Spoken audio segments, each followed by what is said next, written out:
Oke, Ini kayak untuk gitu share aja. screen-nya gimana, Kak? Ya, ini udah ada Ah ya, dari Kak Fani. Oke, waktu dan kesempatan saya oke, serahkan thank ke you. Kak Gita. Ya, Ya, terima kasih, Kak. Baik, saya mulai ya, teman-teman. Assalamualaikum warahmatullahi wabarakatuh. Ya, jadi Waalaikumsalam. ya, oke, sebelumnya saya mau berterima kasih dulu kepada para tim Saung LPDP yang sudah memberikan kesempatan kepada saya untuk menjadi salah satu narasumber pada malam hari ini dan juga atas bantuan dan support ketika saya bergabung di pendampingan batch 5 untuk tim-tim mentor-mentor yang secara langsung dengan saya seperti Kak Dewi, Kak Lisa, Kak Indah, Kak Fikri, Kak Jojo, dan semua tim Saung LPDP yang di balik layar juga, serta teman-teman mentoring yang sudah menemani dan membantu perjalanan saya dalam meraih beasiswa LPDP. Selanjutnya, perkenalkan dulu, nama saya Gita Nurul Faradina, dan di sini saya sebelumnya S1-nya itu jurusan Ilmu Al-Quran dan Tafsir. Dan untuk rencana nantinya, saya akan melanjutkan S2 saya di bidang manajemen. Mungkin di sini banyak teman-teman yang relate ya, yang mau mengambil lintas jurusan. Begitu. Tapi ini disclaimer, ini based on pengalaman saya. Jadi ini saya tidak mengharuskan teman-teman untuk mengikuti saya. Jadi disesuaikan saja dengan kebutuhan teman-teman. Gitu ya. Oke, lanjut slide kedua, Kak. Oke, jadi untuk yang lintas jurusan ini kita kenalan dulu ya. Jadi ada dua jenis lintas jurusan. Yang pertama itu masih berkesinambungan. Jadi masih ada keterkaitan antara S1 dengan S2 kita nanti ataupun jurusan sebelumnya dengan jurusan selanjutnya begitu. Entah itu S2 ataupun S3. Nah, ini contohnya dari jurusan fisika ke pendidikan fisika. Ini walaupun sama-sama fisika kan beda ya, yang S1-nya murni, S2-nya pendidikan. Kemudian yang kedua dari akuntansi ke manajemen. Ini kan juga beda, akan tetapi masih dalam satu rumpun di Fakultas Ekonomi dan Bisnis. Nah, yang kedua itu yang bertolak belakang. Nah, ini tidak ada keterkaitan ya antara jurusan sebelumnya dengan jurusan yang diambil. Seperti dari jurusan biologi, dia mau ngambil ke kebijakan publik atau psikologi ke politik, misal seperti itu. Nah, saya mau sedikit sharing bahwa dulu itu saya kan pernah mengikuti beberapa kali seminar LPDP juga dari beberapa instansi. Saya pernah tanya ke beberapa awardee juga di salah satu seminar offline di kota saya. Saya bertanya, saya jurusannya agama, tetapi saya pengen ambil S2 jurusan manajemen itu kira-kira gimana bisa atau enggak gitu kan. Nah, pada saat itu ada salah satu awardee yang jawabannya itu membuat saya pesimis gitu loh. Karena menurut dia itu nggak bisa karena benar-benar kontras banget gitu. Nah, lebih menyarankan saya untuk mengambil yang serumpun kalau mau lintas jurusan begitu. Entah itu ke akidah filsafat Islam atau ke agama dan lintas budaya atau yang lain seperti itu. Nah, akan tetapi ada salah satu awardee juga yang meyakinkan kepada saya bahwa it's okay kalau semisal mau mengambil yang lintas jurusan banget karena LPDP ini memfasilitasi semua putra-putri bangsa yang mau kontribusi ke Indonesia. Kan tetapi ini harus memperhatikan beberapa hal ya yang nanti akan saya jelaskan di slide-slide selanjutnya. Oke, bisa lanjut ke slide yang ketiga, Kak. Ya, jadi di sini saya akan menjelaskan dulu terkait pertimbangan mengambil LOA atau non-LOA. Ini berlaku secara umum ya. Nah, yang pertama itu mengambil yang jalur LOA. Nah, ini tuh ada plus dan minusnya sendiri-sendiri. Kalau di LPDP sendiri, kalau misal kita mengambil jalur LOA, ini kita bisa mengskip tes bakat skolastik. Nah, ini cocok buat teman-teman yang dirasa kurang bisa tes matematika atau sebangsanya seperti itu. Karena bisa bisa diketahui ya kalau tes bakat skolastik LPDP ini lumayan sulit ya.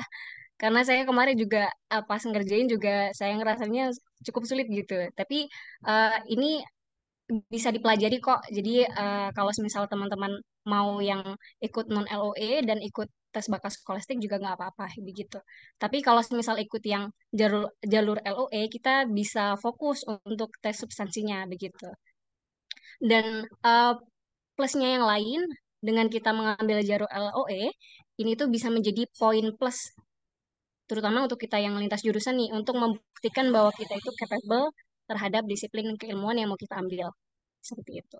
Tapi ada minusnya juga untuk yang LOE ini kan punya masa berlaku ya. Ini tergantung dari kampusnya masing-masing. Ada yang 1 semester ataupun 2 semester, beda-beda seperti itu. Nah, ini kalau naudzubillah belum diterima LPDP kan sayang ya hangus kalau semisal masa berlakunya sudah habis. Nah, ini nanti tapi teman-teman masih bisa apply lagi sih, apply lagi lewat jalur LOE lagi, daftar lagi, ataupun kalau semisal mau apa namanya jalur non LOE juga tidak apa-apa. Tapi kalau misal sayang LOE-nya mau pakai dana pribadi juga itu tidak masalah. Dan disclaimer juga kalau misal punya LOE ini itu tidak menjamin kita untuk lolos LPDP karena banyak case yang sudah pakai LOE tapi belum belum lolos seperti itu. Jadi ini kembali ke kitanya sendiri itu nanti menyampaikan ke pihak panelisnya itu seperti apa dan dari segi isai dan juga rencana kontribusi kita nantinya seperti apa seperti itu. Kemudian yang kedua itu ada non LOE. Nah, ini bisa menjadi poin plus kita. Poin plusnya seperti apa? Ini poin plus kita di mata kampus tujuan, karena kita sudah memiliki sponsorship yang akan mengakomodasi pendanaan perkuliahan kita nanti. Gitu. Tapi kalau misal kita mau ngambil non LOE ini ya harus siap mengikuti bakat tes skolastik seperti itu.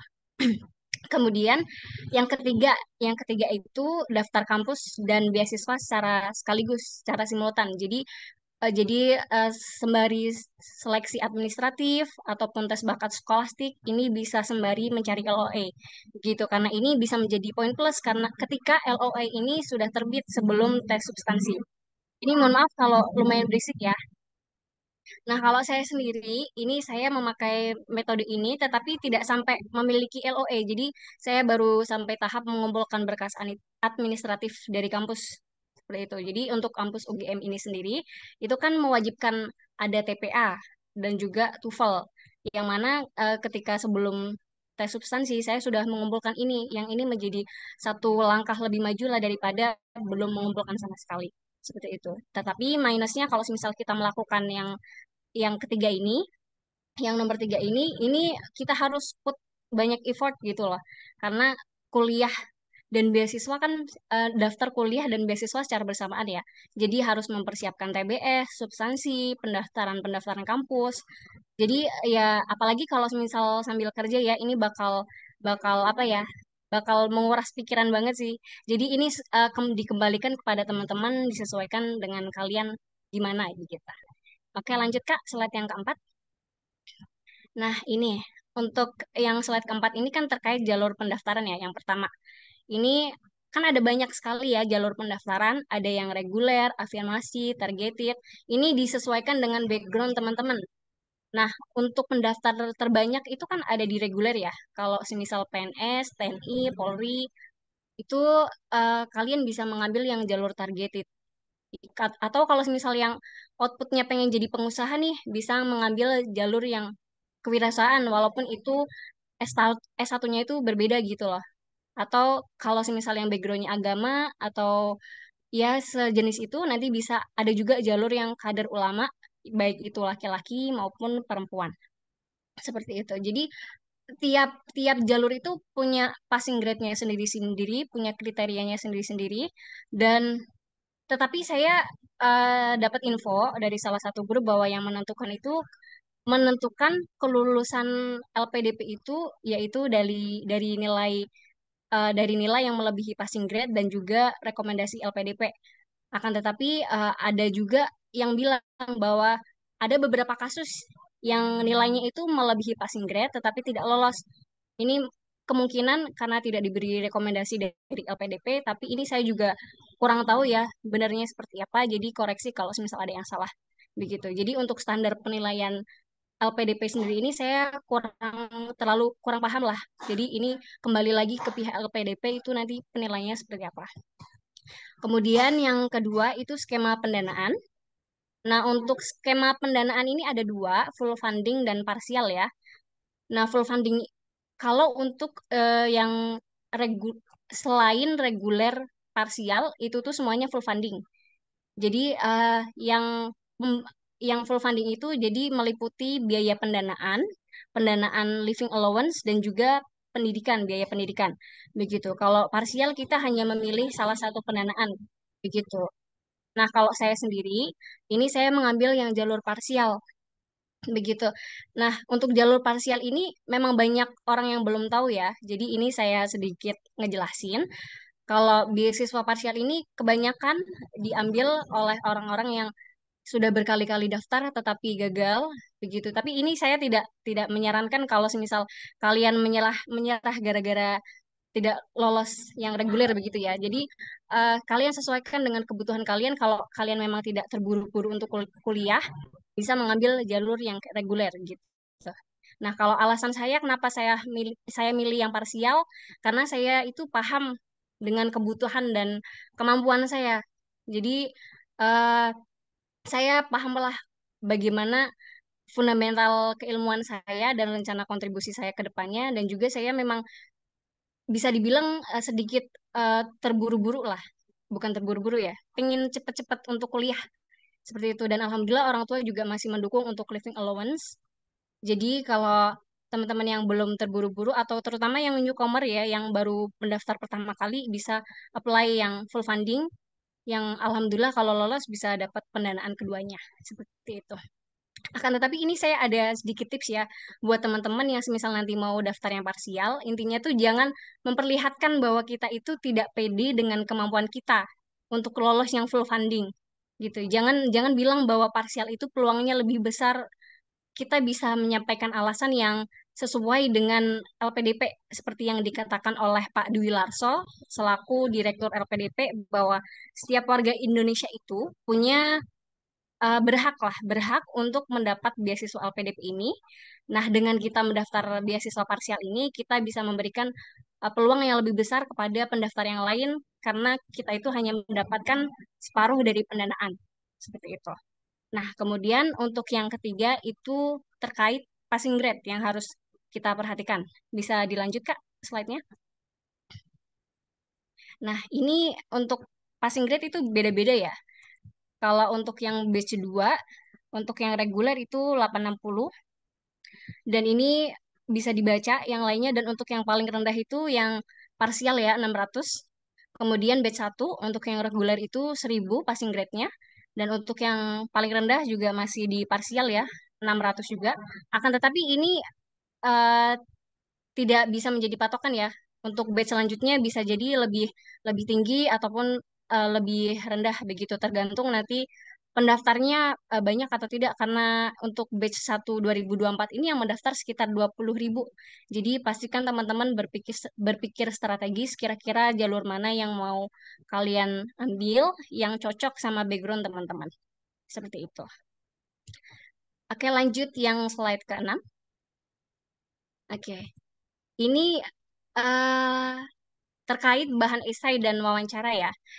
Ini sebenarnya ini belum mencakup semuanya ya, baru baru beberapa hal yang secara umumnya seperti itu. Jadi kita harus tahu lah, terutama yang lintas jurusan, kenapa kita harus S2 gitu.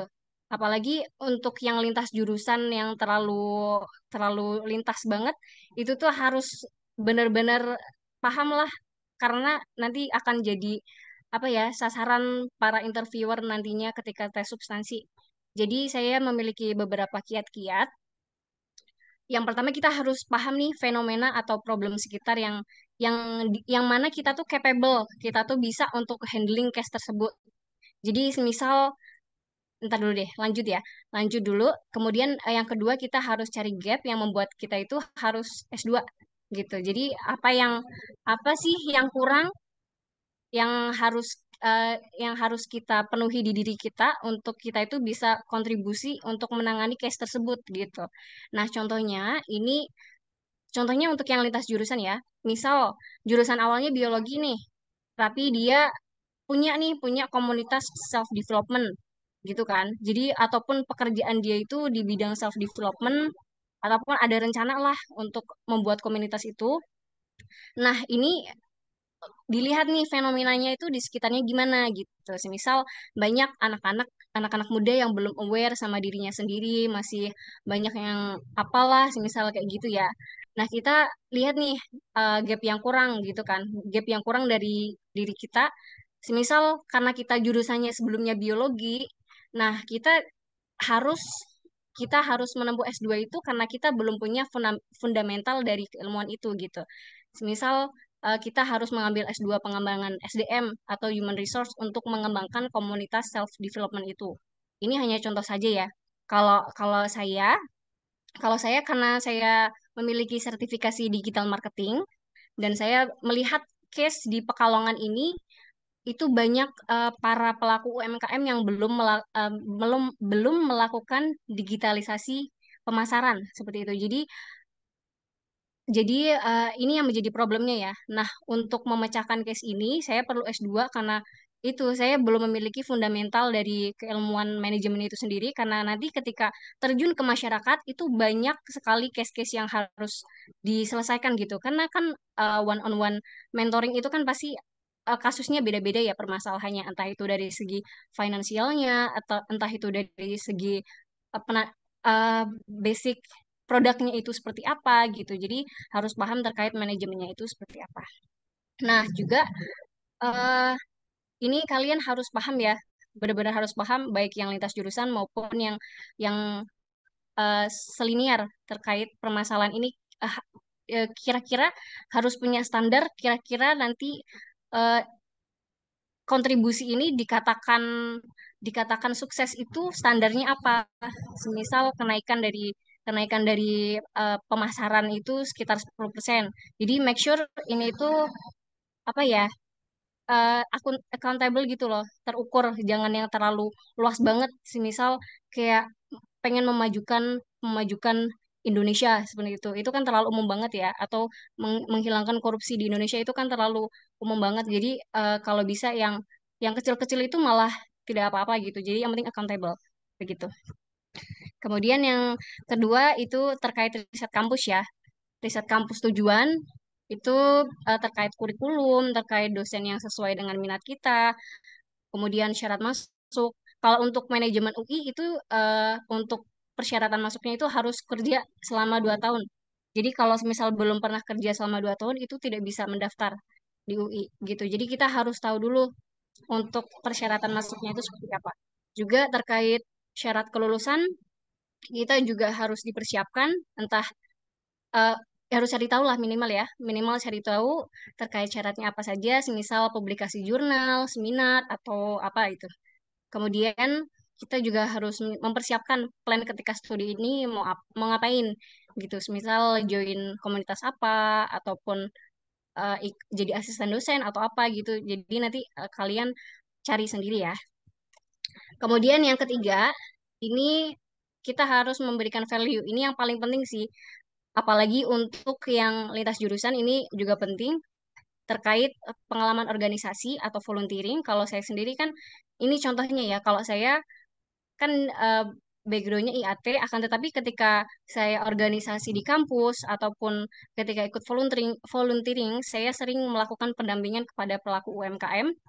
Ya, jadi itu bisa menjadi salah satu poin. Kemudian saya juga membantu pelaku UMKM di desa saya, yang mana ini juga bisa menjadi poin plus juga begitu. Jadi kan ini sejalan dengan rencana kontribusi dan juga rencana S2 seperti itu.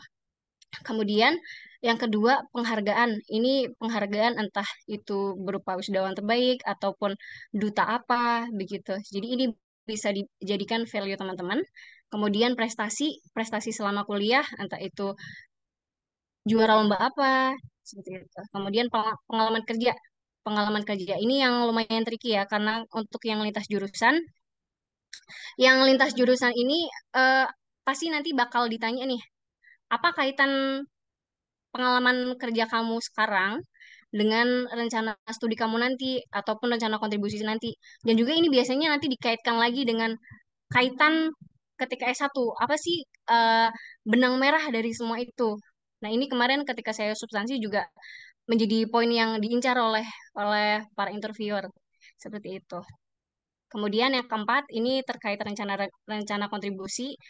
Kalau bisa dibuat plan jangka pendeknya seperti apa, jangka menengahnya seperti apa, dan juga jangka panjangnya seperti apa. Seperti itu. Kemudian lanjut ya untuk slide yang ketujuh. Nah, ini ada beberapa pertanyaan yang menurut saya cukup tricky. Ini hanya sedikit saja ya. Nanti yang lain masih banyak pertanyaan-pertanyaan yang lain. Nah, ini make sure kita paham lah. Yang pertama terkait alasan kenapa kita harus S2 begitu. Karena banyak orang-orang yang sudah punya sertifikasi itu tuh dicecer kan bisa sertifikasi itu kalau misalnya ya ini mau bikin komunitas gitu-gitu itu kan bisa sertifikasi ini cukup untuk kamu bikin komunitas. Kenapa harus S2? Ini kalian harus nyiapin jawabannya secara matang karena kalau misal kalian kurang matang jawabannya ini pasti bakal jadi poin minus dari dari mata para panelis seperti itu. Dan yang kemudian pilihan kampus ini kita harus benar-benar matang, paham cari silabusnya seperti apa, mata kuliah yang sekiranya itu mendukung untuk rencana kontribusi kalian itu seperti apa. Dan kemudian yang kedua, yaitu yang tadi saya ceritakan terkait kesinambungan antara S1, kegiatan saat ini, dan juga rencana kontribusi ke depannya, begitu. Kegiatan saat ini itu bisa berupa apapun ya, terkait volunteering, kegiatan saat ini berupa pekerjaan, ataupun yang lainnya. Kemudian yang ketiga terkait disiplin keilmuannya itu sendiri. Nah, ini bisa kadang sering ditanyain, kalian tahu nggak teori A seperti itu? Atau buku yang kalian baca apa gitu-gitu kan? Buku-buku yang digunakan ketika studi S2 itu apa gitu kan? Ini eh, terutama untuk yang nanti rencana kontribusinya menjadi dosen, ini biasanya bakal diulik juga terkait rencana tesis. Banyak kan ini bakal diulik banget begitu.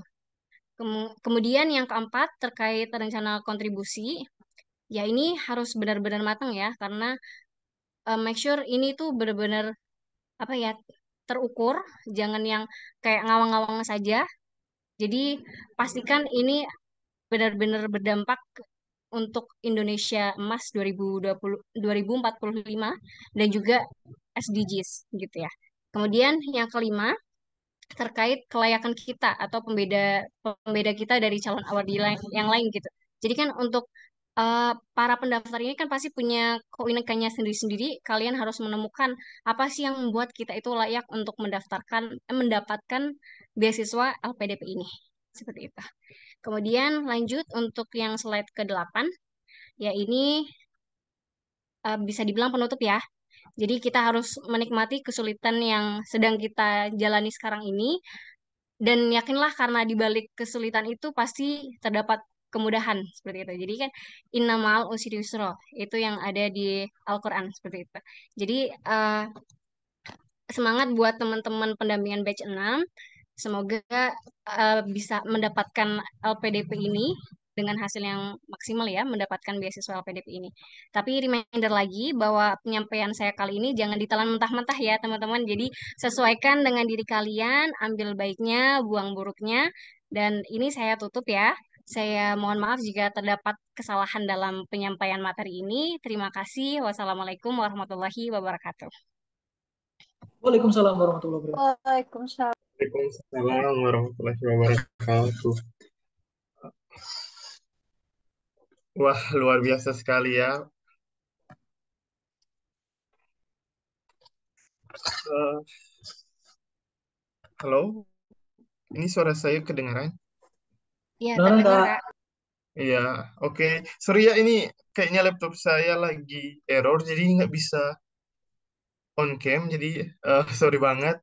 Dan terima kasih banget Kak Gita ya, udah memaparkan bagaimana sih tips and trick untuk mendapatkan hatinya LPDP, walaupun misalnya berbeda ya background S1-nya dan S2 yang ingin kita tuju. Aku juga sepakat banget sih dengan apa yang Kak Gita sampaikan bahwa yang pertama yang kita harus ketika kita mau daftar itu apakah S2 ini benar-benar menjadi kebutuhan kita atau hanya semata keinginan ya teman-teman, make sure baik-baik alasan kita terkait kita ingin lanjut S2. Nah, sekali lagi terima kasih ya Kak Gita, luar biasa sekali insight yang Kak Gita berikan di malam hari ini. Terima kasih sekali lagi dan Teman-teman, kita masih ada satu